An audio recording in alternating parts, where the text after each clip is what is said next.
मैं बोलता हूँ 200 गाड़ी को 10 जगह भेज दो। हाँ। 2-3 जगह मैं इधर बांट देता हूँ, तो अपने हाथों से 2-4 पैकेट दे देता हूँ भैया।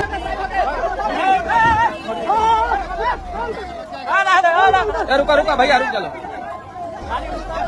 भोजपुरी के सुपरस्टार पवन सिंह और खेसारी लाल यादव दो सुपरस्टार हैं, लेकिन खेसारी लाल यादव का बात अलग है। आप लोग देख सकते हैं कैसे खेसारी लाल यादव बांटते हैं गरीब में। जहाँ पे बिहार में बाढ़ आ गया था वहाँ पे कोई आदमी नहीं पहुँच रहा था, जो बिहार के मसीहा खेसारी लाल यादव पहुँच गए हैं। तो बहुत टिप्पणी हो रहा है उनके बारे में कि खेसारी लाल यादव ऐसे दिखावे के लिए गए हैं, लेकिन देखिए कितना गाड़ी की बात कर रहे हैं। मैं बोलता हूँ 200 गाड़ी को 10 जगह भेज दो। 2-3 जगह मैं इधर बांट देता हूँ, तो अपने हाथों से 2-4 पैकेट दे देता हूँ भैया।